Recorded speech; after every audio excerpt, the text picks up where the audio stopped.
क्योंकि पहली बार स्टेज पे आई हूँ आपके सामने। तो गजानन जी महाराज की जय हो, वीर तेजाजी महाराज की जय हो। 36 कौम के लोगों के इष्ट देवी देवता, कुल देवी देवता व लोक देवताओं की, संत महात्माओं की, सभी देवी देवताओं को वंदन करते हुए खेमसर क्षेत्र की पावन धरा को प्रणाम करती हूँ।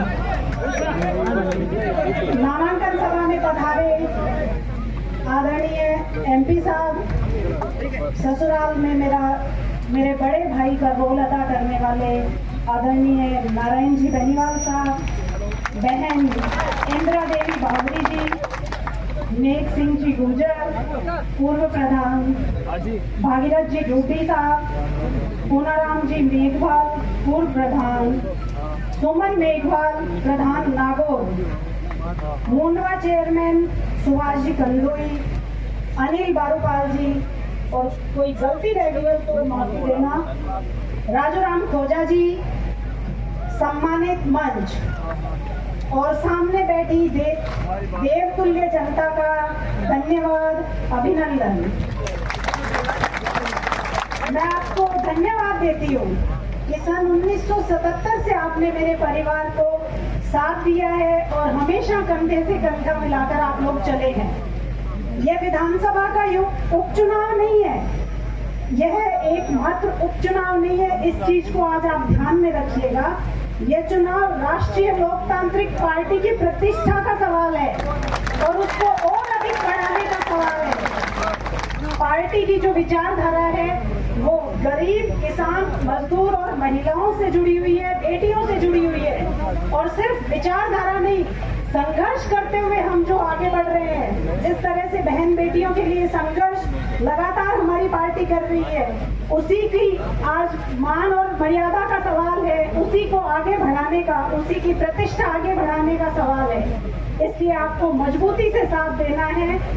आप सभी के लाडले नेता और नागौर से सांसद आपके सहयोग से इन्होंने जो पार्टी बनाई आपके सहयोग से, उसका संघर्ष आपके सामने नहीं है। आपने इनके साथ हमेशा साथ देके आप चलते रहे हैं, हमेशा इनका साथ देके। और मुझे ज्यादा लंबा चौड़ा भाषण वैसे देना नहीं आता है क्योंकि, लेकिन मैं इतना जरूर कहूंगी कि जो भाजपा और उसके जो आंतरिक गठबंधन है कांग्रेस से, और जो आज दोनों पार्टियां मिलकर चुनाव लड़ रही है, उसको ये संदेश देना है कि आरएलपी कमजोर नहीं है। खेमसर है तो आरएलपी की राजधानी है। इस चीज का प्रमाण आप लोगों को ही देना है। और खेमसर की भूमिका, आपकी भूमिका मैं पुरजोर तरीके से, हाँ नहीं आता लेकिन सीख जाऊंगी, आपके बीच रहकर सब कुछ सीखूंगी। खेमसर विधानसभा से हमारा राष्ट्रीय लोकतांत्रिक पार्टी का जो है राजनीतिक रिश्ता नहीं है, पारिवारिक रिश्ता है। याद रखना, आपका उम्मीदवार आपका अपना है। बीजेपी का जो उम्मीदवार है वो आरएलपी से गया हुआ है और जो कांग्रेस का उम्मीदवार है वो बीजेपी से आया है। लेकिन आपका आरएलपी का उम्मीदवार वहां बैठने वालों में से आपने यहाँ भेजा है। इस चीज को याद रख के आप वोट दीजिएगा। 2008 में खेमसर की विधानसभा जब से बनी है, तब से आपने नेताजी को 4 बार विधायक बनाया है, 2 बार सांसद बनाया है। बड़े भाई साहब नारायण जी बेनीवाल को भी आपने विधायक बनाया। मैं आप और इसी के बदौलत एमपी साहब ने आपकी पहचान पूरे देश में करवा दी है। लोग पूछते हैं पूरे देश में कि खेमसर कौन सा है, कहाँ है खेमसर। मेरा समर्थन राजनीति में तो मेरा शायद इनके साथ कोई सहयोग नहीं रहा होगा, लेकिन हाँ, जैसा कि भागीरथ जी ने बताया है कि मैंने कभी इनको परेशान नहीं किया। आप लोगों के लिए जब लड़ते रहे, कभी हमने घर से परेशान नहीं किया कि हमें किसी चीज की जरूरत। इसलिए आपसे मैं वही मान सम्मान चाहूंगी कि जिस तरह से हमारा परिवार हमेशा आपके लिए तैयार खड़ा रहता है, वैसे ही आप लोग भी हमारे साथ कंधे से कंधा आगे भी मिला के चलिएगा। और भैया चिंता कर रहे थे वजन कम हो जाएगा, तो उसकी कोई ऐसा कुछ नहीं होगा क्योंकि इतनी बड़ी पार्टी मेरे साथ खड़ी है, आप सब लोग साथ खड़े हैं, ऐसा कुछ नहीं होगा। कैंसर में आपके लाडले सांसद महोदय के नेतृत्व में जो विकास कार्य हुए हैं सभी जानते हैं आप लोग। आपके सांसद ने लोकसभा में जनता की आवाज उठाई है, हमेशा लड़ाई लड़ी है।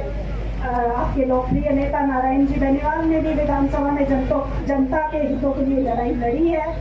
उसके कारण ही यहाँ विकास संभव हो पाया है। अब उपचुनाव में कई हथकंडे अपनाए जाएंगे, किसी की ट्रांसफर कर देंगे, किसी की पोस्टिंग कर देंगे, इससे ज्यादा जोर नहीं चलेगा। 13 तारीख तक आपको सावधान रहना है, उसके बाद सरकार अपनी है खिमसर में। सीएम साहब आज आए हैं, लेकिन आपके सीएम हमेशा आपके बीच है। ज्यादा लंबा चौड़ा भाषण मुझे देना नहीं आता, और खिमसर का जो विकास है वो परिचय का मोहताज नहीं है, क्योंकि मुझसे ज्यादा आप लोग जानते हैं।